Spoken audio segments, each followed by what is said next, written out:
Welcome to another episode of Rock You Like a Hurricane Runner presented by CuriousStereo.com.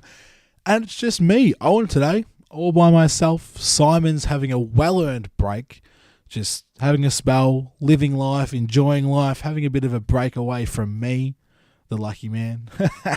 But it's a different show, just a bit of a wrap-up for the past week, but also later in the show, I have two very special guests. They are the Untouchables. They are two members of TMDK, Marcius Pitt and Damian Slater. They are probably the best tag team in the country right now in professional wrestling. Probably even in the world. They're two incredible athletes. Two of my favourite wrestlers to take photos of and to watch in general. And we're going to have a chat about music, heavy music, just music in general, wrestling, what they've been doing, and just having a grand old time. But before then, I've been a very busy boy. Simon has been a very busy boy. And during last week, I went to two awesome shows. Simon went to one as well. First up, I went and was lucky enough to take photos at Steel Panther's Sunset Strip live show at the Forum on Tuesday, and it was fucking incredible. They are one of my favourite bands to see live. Definitely not one of my favourite bands in general. Like, that whole sex, boobs, and all that kind of thing gimmick, it does get a little bit too long in the tooth sometimes, but they are one of the tightest live bands I've ever seen. I've seen it about 3 or 4 times now, but I was very, very lucky enough to take photos of them. They've been one of those bands I've wanted to shoot for ages, but never had the opportunity up until this time around, and they were incredible. They played 2 sets. I think it's the first time they've been doing a double set format of this show. No, they've been doing it overseas as just one whole set mix and just a bit of mix and match, but they did an hour of Steel Panther songs, all the ones you know, Asian Hooker, Going in the Back Door, Eyes of the Panther, Just Like Tiger Woods, Girl from Oklahoma, all the ones that you know, all the ones that you love. And it was heaps of fun. Like, I was lucky. I took photos during the first part of that set, and it was awesome. They were everything you'd expect, playing up for the cameras and just putting on an absolutely awesome show. But the reason I really wanted to go to this show was a really awesome cover set that they did. They played an hour of fantastic glam metal covers. Scorpions, Motley Crue, Van Halen. They even chucked in some Ozzy Osbourne and some AC/DC in there.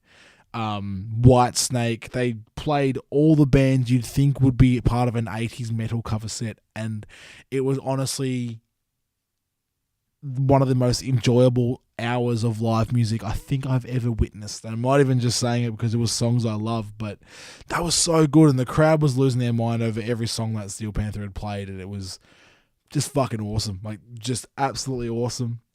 Had the best time, so thanks as always to Curious Stereo for sending me along to that. But and yeah, on Friday night, Simon and I went along to Max Watts in Melbourne with our good friend and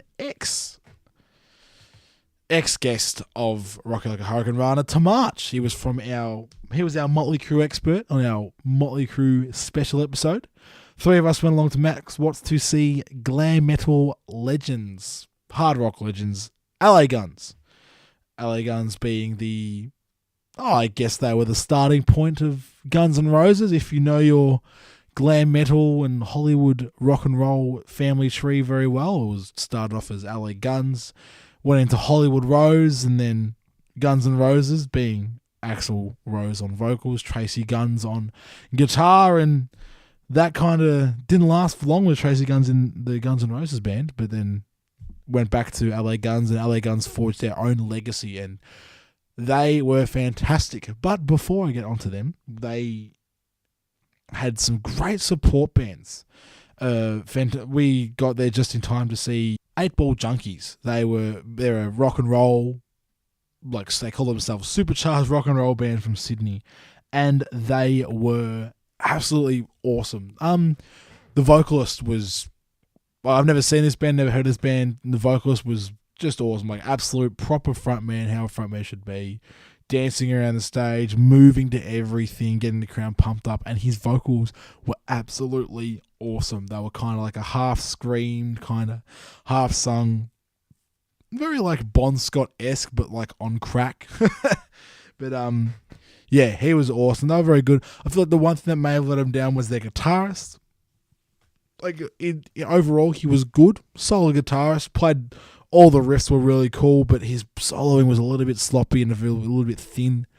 But overall, awesome. Like really cool band. So if you want to check those guys out, they're called 8 Ball Junkies from Sydney. They did a pretty cool cover of Rebel Yell by Billy Idol as well. I really enjoyed it.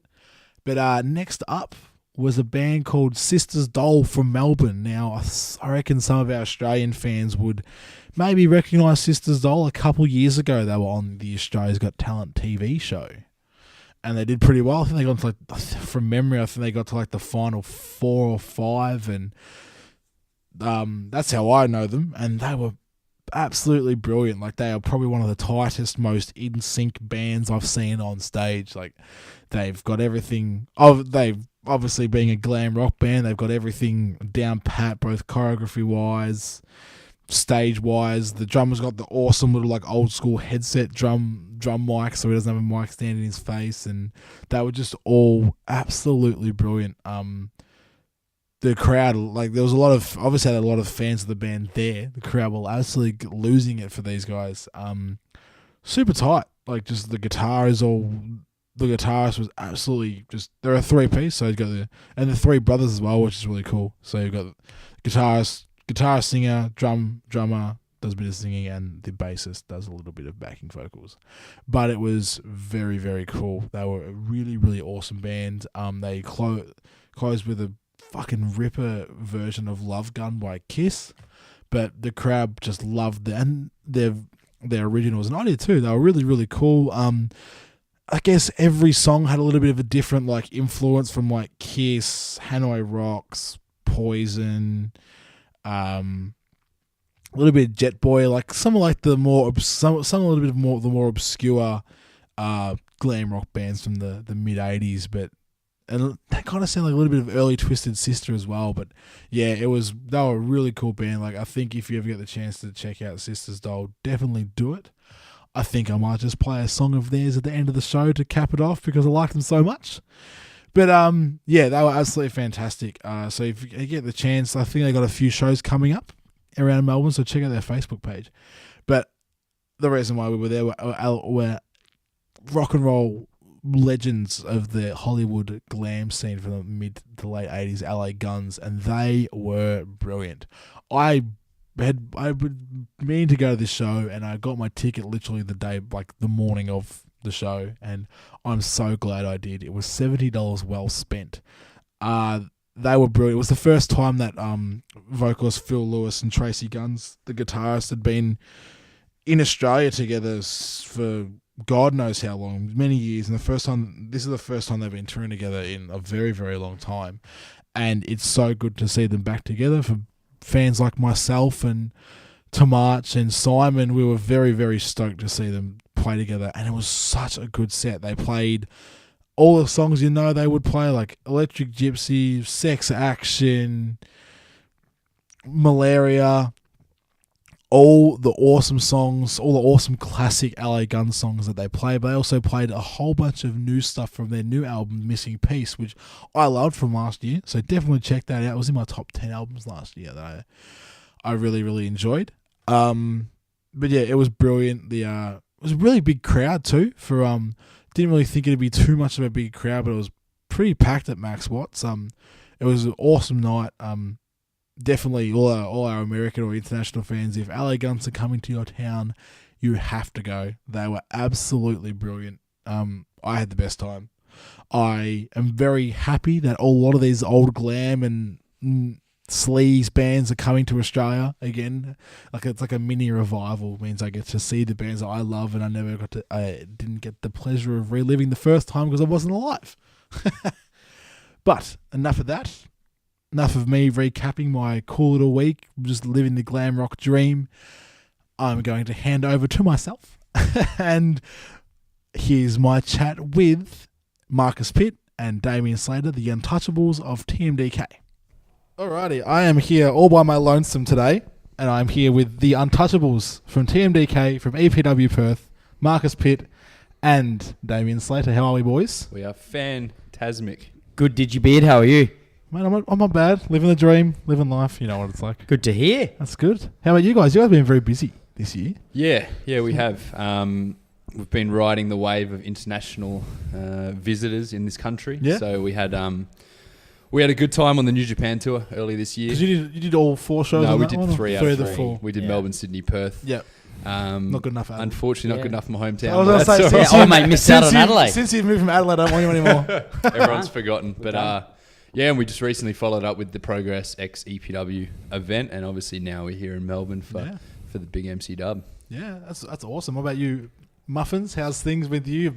Good, recently man. become a dad. Daddy. Yeah. Isn't that ridiculous? Muff Daddy. Now the nickname makes sense. Someone's actually like, you're actually in charge of someone now. I was just going to say, it is absurd that I, of all people, anybody who knows me in Australian wrestling will know that me being responsible for a child is fucking ridiculous. That's absurd. That is absurd. I'm but impressed. my poor wife now is in charge of 2 children. So, Well, there you go. yeah. Well, we're here to talk about some wrestling. We've done that. We'll talk about some music. Now, I know Even you better. guys are into just any sort of music anyway, but I know you're particularly into bits of heavy metal. Love some heavy hardcore. music. Love some Correct. hardcore. I remember, I think the first time I saw you guys on Facebook, I'm like, I'm going to get along with these guys. Because you went to Every Time I Die show. Yes, we they're did. every time I die is my jam. Is Andy Williams someone you would like to wrestle? Because he wrestles. Absolutely, and Good story coming. Good story coming. Tell me. So I've been into Every Time I Die for many moons since back like their early stuff, super early. I think they played like the first Soundwave that came to Adelaide, and I went to that. And Was that like 2009 or 10? Or even yeah, before probably that? 2008 maybe. Yeah. I don't know. But me and my mate followed him around. We loved Awesome Andy. Following him around all day, and then a few years later in 2013, I wrestled on Big Day Out tour for Lucha Vavoom. Okay, yeah. Same tour that Every Time I Die supported. Yep. So we would have our AAA passes, and myself and Shane Haste, who's currently Yeah. in NXT as Shane Thorne. We basically just followed them, and we went every show side stage, and then we were wrestling in, I think it was Gold Coast. It was like the second show, and we look out in the crowd and we just see like this big burly Andy Williams, and we're like, holy shit! Like Every Time I Die, watching us wrestle. Yeah. And then we tradition after every show, after every Big Day Out, there was a massive after party. So we got super loaded, and then met up with them. And I don't think he drinks, but the rest of them did. So we befriended some of the other members, and continue to stalk Donald Glover. Oh yeah, Donald Glover. That's a whole different story. But yeah, we found out that they, and especially Andy, were just super big pro wrestling fans. Do you listen to that? Do you listen to Andy's podcast? Yeah, It's my with favourite podcast with old Braxton's- Jesse, yeah, with for Pedro sure. Parks. Yes, It's my favourite podcast. But apart from my own. so after, I don't know when it would have been after the Cruiserweight Classic, but I think he hit me up on Instagram. He messaged me, and I was like, "This is just stupid." And he was like, "Oh, whatever," had no idea that we toured together. Yeah. Because whatever. And then they were coming to Perth, and he's like, "Hey man, have you got tickets already?" I'm like, "Fuck, I've already bought all these tickets." And he was like, "Oh, I could have got you free tickets and whatever." So but sick. not much of a story to it, but he's super cool. And obviously like he's 39, I think, and he's like 40 now, and he's only just started pro wrestling. It's crazy because I've met him as well. So last year I worked on the Unify Festival. Yes. Down in Gippsland, country Victoria, and Josh Redbeard from AAA. I was working with him, and he was like, "Dude, He's like, you got to meet Andy, because like he did some tours with Every Time I Die in the States. So you got to meet Andy. So you guys will talk forever, and we literally just talked for actual hours Forever. about wrestling, just about any sort of wrestling. Great. So he's That's like, so good. he's like the person I want most in this podcast. Yeah, crazy, perfect mix. But I know you guys are into Let Live. Oh yeah! Because- See, they were the highlight of the show. God, because that was the tour with I Downfall disagree. as well. Yeah. I disagree. Yeah, because you're a mental case, but Let I Live love Let Live. boss, man. Damn, fuck. What are your Let Live tunes? What get you pumped up for? Oh, dude, just the Black is Beautiful. That entire album. Is Okay. ridiculous. See, I'm a fake history guy. Yeah, see, I like Fake History. Mother is a hell of a tune. Great tune. Especially live. Yeah. Gets I me can, in the feels. I can imagine. I can imagine. Imagine seeing this big beady guy crying at a live concert. Yeah, it's the norm. It's the norm these days. Nah, it's because I remember you guys put out a music video the other week, or the other month, Yeah, we did. done by Yeah. Elliot Sexton. Yes. Yes. Yes. To the that was which Renegade 86, Renegade wasn't it? 86. Yeah. Is that the song? Yes, Yeah. it was. That was I'm very not as cool. big a fan as him, but I actually Yeah. picked the song. Which is funny. But I always thought that was a wicked wrestling It's a MV really clip. But how many good tunes are on like the 6.8 billion? Yeah. Oh man, there's so many good Like tunes. me on and there. Simon, we have this thing on the show. Like we just like any song that we hear when we do like a review of a band or something. Like if it sounds like a good wrestling song, it's a good Yes. song. Yeah. If it's this song that you can walk out to or use in like a video clip or something, Yes. it's got to be a good song. Yeah. Renegade 86 was such a good tune for that Yeah, highlight package. 100%. Yeah, What a good highlight package though, huh? I liked it. What a match. It was a good He's match. quite talented, that man, that He is. Sexton. Old Elliot He is. That Sexton. damn Sexton. That damn Sexton. Sexton. Was it a P&B? Yes, that was the old. That was the old. The old music video. Yeah, he made a Fergal Devitt MV. Yeah. Many years to a ago. Southland ago. song. Yeah, and that took off that MV back We in the actually- day. That when was he was on the huge. show, he mentioned it. Yeah. Like, there you go. Yeah, Yeah. I still remember it. So what actually got you into heavier music or just music in general? Because that's the So- question I asked everyone. Yeah, cool. My story's kind of gone through phases. My first CD was Savage Garden when I was 8. I think it was one of my first as well. Oh, that was the bomb. And Damn. and then because of Savage Garden, I used to watch a lot of video hits. Yeah, Because of yeah. that, so I was like, I want to hear that song every Saturday or Sunday morning or whatever. And then Silverchair came on, and I was like, yeah. he's like yelling, and there's guitar. Got into Silverchair. I think I was 12 when I progressed into your Slipknot, your Korn. I saw the Freak on a Leash video with the bullet going through the air, and Yeah. that like I started like getting heavier as the better music videos came out. Yep. And then everyone at our school, like I was 13 in high school, and everyone was into like Dr. Dre and Snoop Dogg and Okay. stuff, and there was no one into metal at all. And around what year was that? That would have been 2000 when I was year 2000. I was 13, Yeah. and you're easily influenced by people and you want to fit in. So I tried to get into hip hop, and I just couldn't. And then I met some friends through Backyard Wrestling who were into metal, like more metal, and they got me into In Flames. That just blew my mind. That was one of my gateway bands as well. Yeah, One of my, Only for the Week by In Flames, just like Come Clarity was like my album. Yeah. That was the album that I really got into. excellent. And so we used to go to like metal gigs every week. We were 14, 15, and there's nothing else to do. So we'd go to see all the local metal bands. I was going to say, from Adelaide, and being from Adelaide, I guess a couple years after that would have been like prime I Call the Prom Queen. That's what I was about to say. So Have you not seen his snake tattoos? Well, Yeah, I was man. going to bring them up. Like, they're definitely Prom Queen tattoos, aren't they? Yes, they are. So I was, I still remember I was in the computer lab in year 11. So this is like 2003. And my friend's got earphones in, and he's like, oh, I know you're into metal. Like, you got to listen to this, man. This is like, it's called hardcore, but it's like metal. And it's like this Adelaide band. And I listened to it, and I thought, yeah, they're all right. It's different. And it was Day of Contempt. And dude, yeah. he goes, man, they're playing soon, but I'll take you to a gig this weekend. Like, you'll love it. And I thought, yeah, whatever, I'll go see it. I just love live music. Yeah. So I went to this gig, and didn't know any of the bands. It's in this small little venue in Adelaide, but the place Which is venue? pumping. Fowler's Live. No, not Fowler. Sorry, Enigma Bar. Enigma Bar is Enigma Bar. Fowler's one of my favourite venues I've ever been to, but Enigma Bar is an absolute time. And like, I'm used to metal gigs, and everyone is like, well, looks like you, like bearded, like long hair, Looks like Digi. and I always felt a little bit like, I don't know, out of place because I couldn't grow a beard. And I was like 16, Still can't. and I walk into this venue, and everyone's got like extra small black tees on and like slicked hair. I'm like, And their this is jeans on. yeah, and yeah. yeah. I'm like, this is like a little bit more like me. And then my mate's like, look, first band, like, you will love them, man. Like, this is their first show in Adelaide. Like, they're from New South Wales. You'll love them. And Parkway Drive, come on. Was Robbie Hart at the same gig? Because when we had Robbie Hart on the possibly. show, he mentioned a gig with Parkway, Prom Queen, and Evergreen Day of Terrace. Contempt. No, this was Evergreen Terrace Evergreen headlining. Terrace. I think it may have been the same show. Yeah, There you possibly. Possibly. And Parkway, I bought 2 Parkway shirts, and then they're like, yeah, but this is the band you got to see, this Adelaide band. And like the Adelaide scene was pumping, and Yeah. Prom Queen walk out, and like before the first note even hits, some dude runs up on stage and like head walks all the way to the back, and like I'm used to people like just pushing each other and like swinging their hair around and whatever, and I'm seeing like this dude runs up and does like a shooting star press into the crowd, and I'm just like. And like this circle just opens up and everyone's like doing like capoeira, and I'm like, this is fucking ridiculous. Yeah. Ever since that moment, I just like converted to like hardcore punk. Like That's sick. And yeah, the shitty prom queen tats were. Well, I got that was on like. I was like, as soon as I turned 18, I'm Loves like, them. my mate's like, oh my cousin's from America.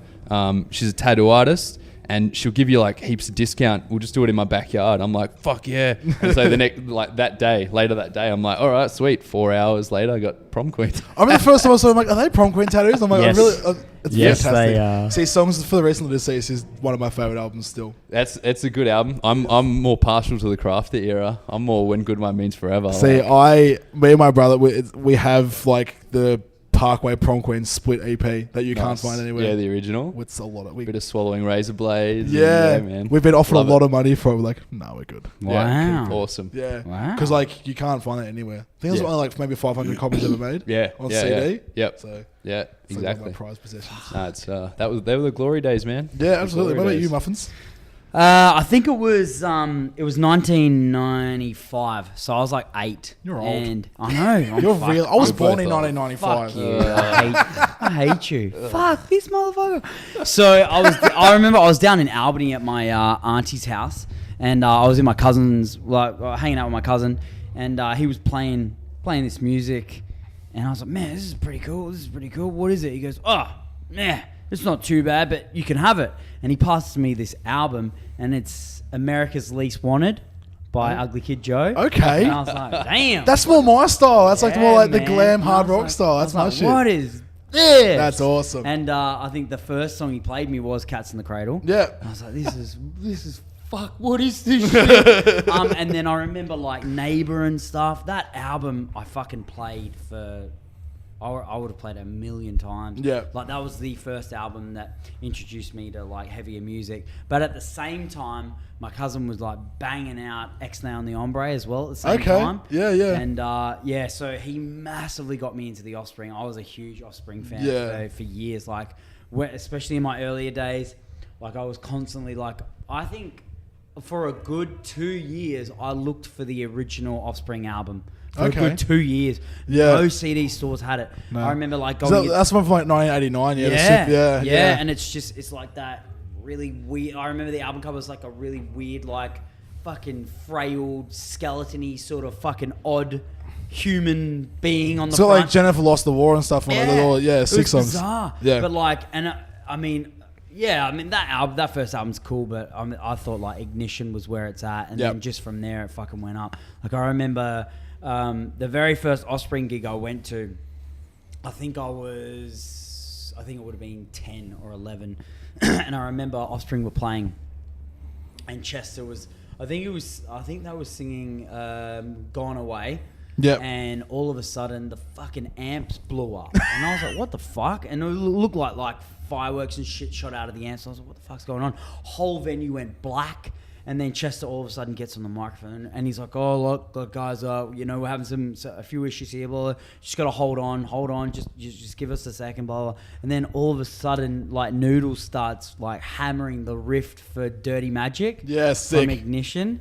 And I was just like, fuck, it was just blowing my mind. I was like, this song's my shit. Like, because I was always a big Ignition fan. I mean, I loved Smash and X-Nay and the Hombre, but Ignition was so underrated, and Dirty Magic was the fucking, what a fucking song that was.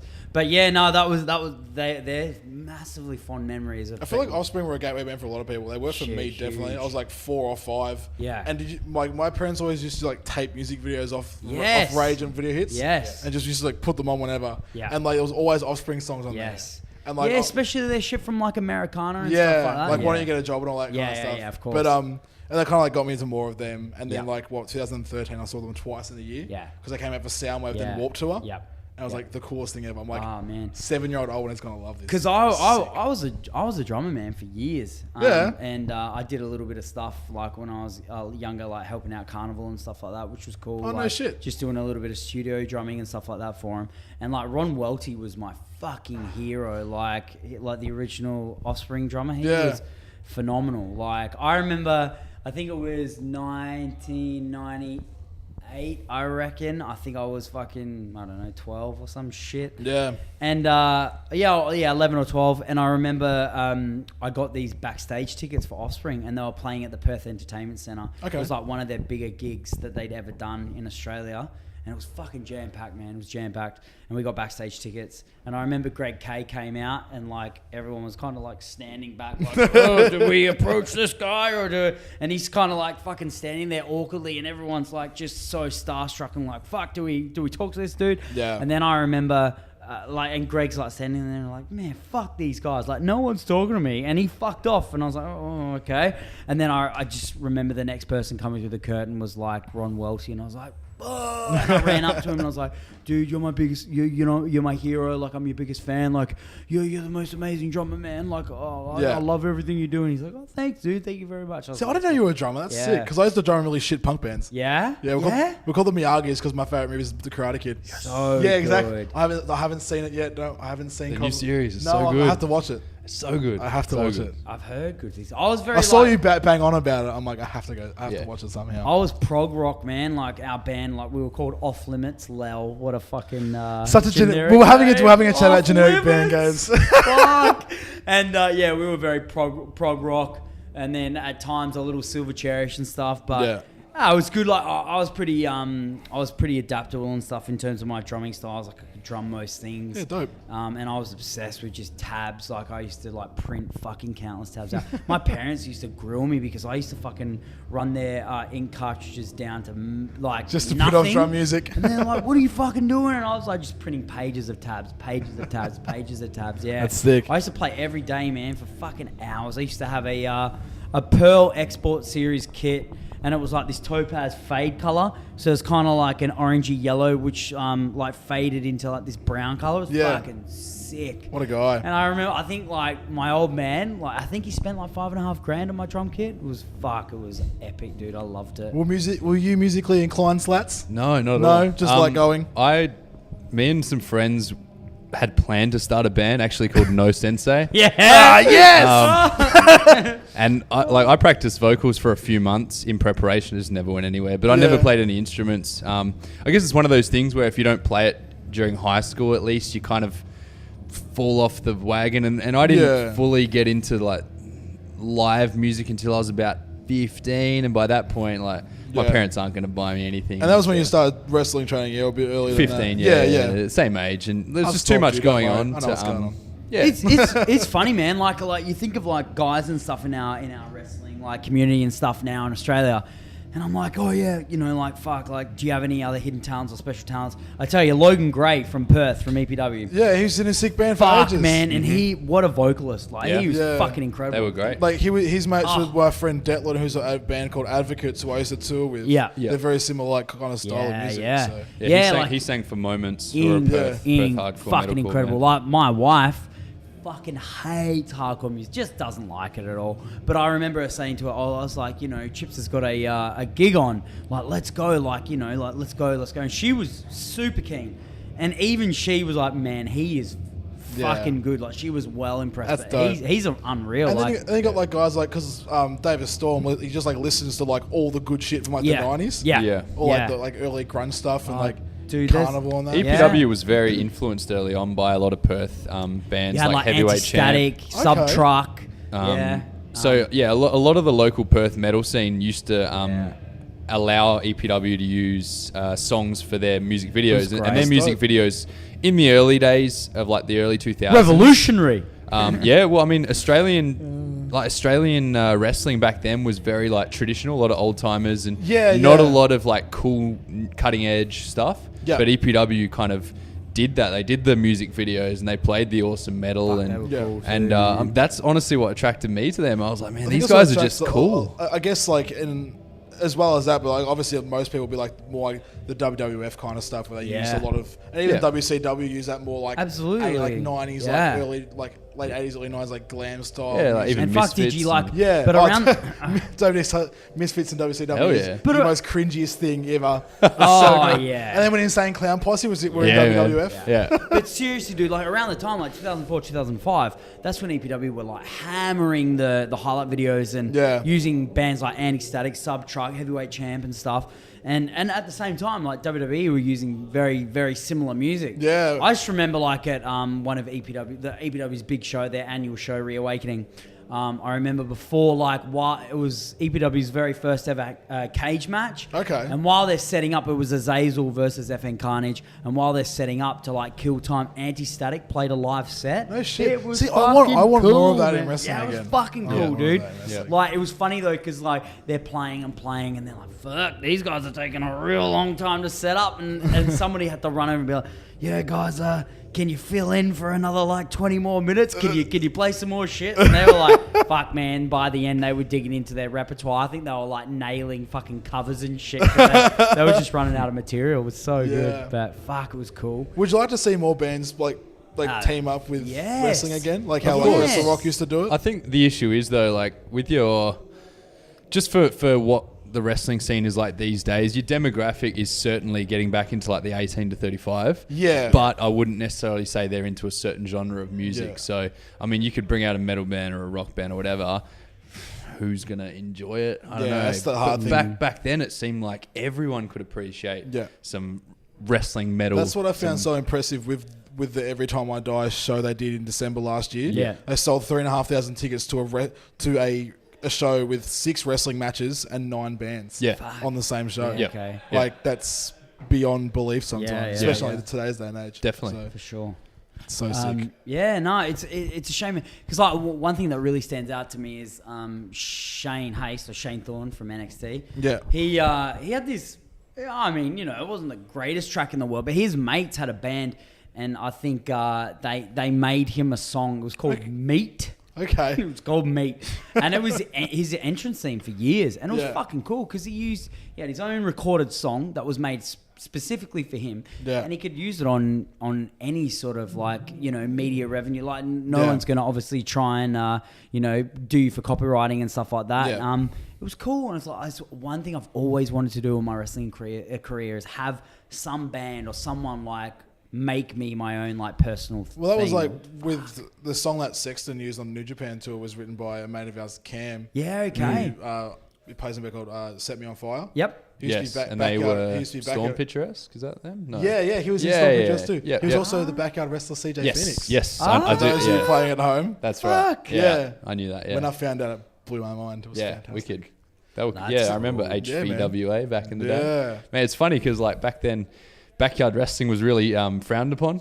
Yeah, I've heard the When I stories. first started, the first question I got when I started training was like, "You're a fucking backyard wrestler." I'm like, no. I like denied it till the end of the day, but But the funny thing is, we all used to watch backyard wrestling for Of course. inspiration. We'd be For the forums and stuff, yeah. and we'd like rag on them like, "Oh, backyard," and then we'd be like, "Oh, but that's a cool move. That's a sweet move." good. So, And they got guys like Osprey and that who like dominate, and like Robbie Eagles who were dominating the world of wrestling. And Yeah. they were backyarders.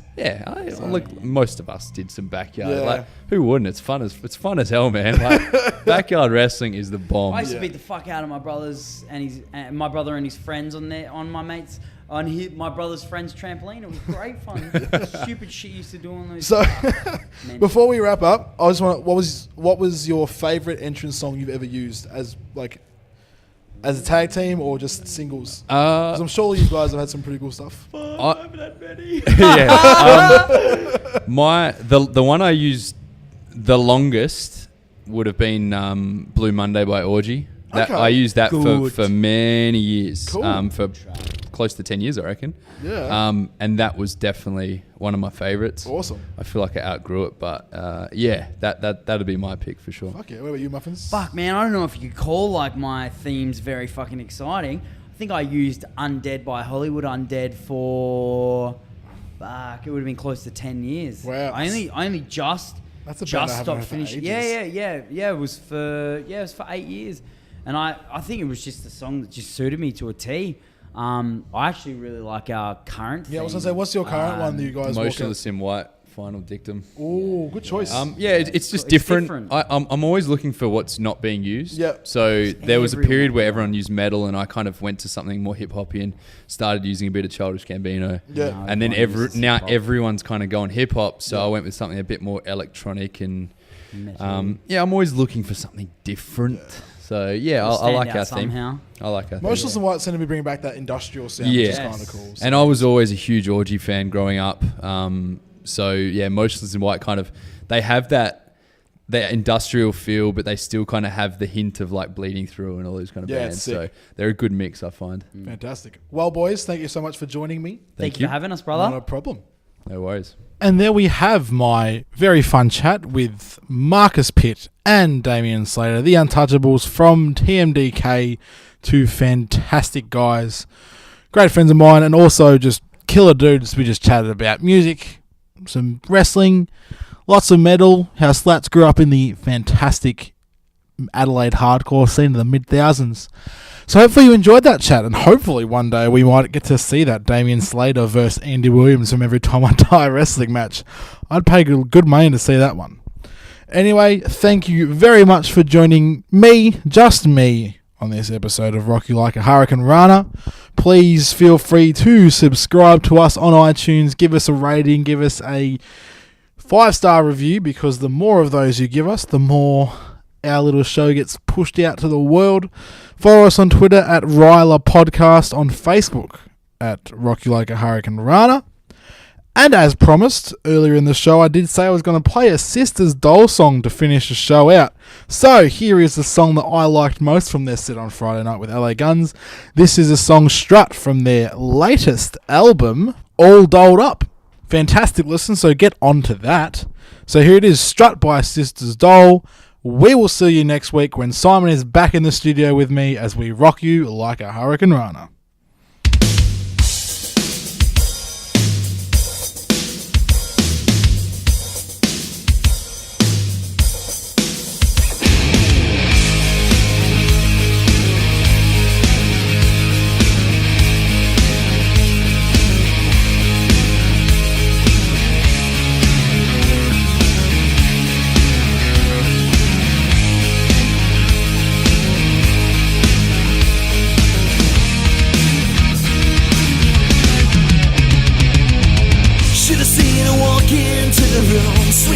Satisfy me and you, but I don't know you like I need to know you. I've never had a sweet lady. Your candy would taste like honey. You got the talk, show me your walk. Come on, little honey, what you got? Come and show me yours.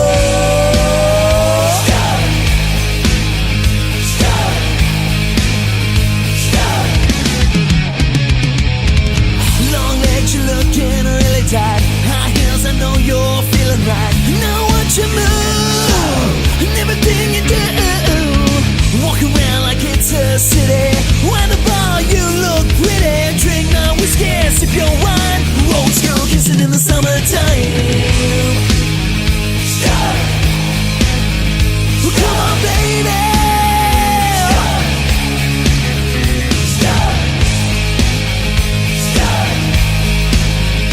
Oh yeah. Show me what you got under that dress, honey.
I love to watch you strut.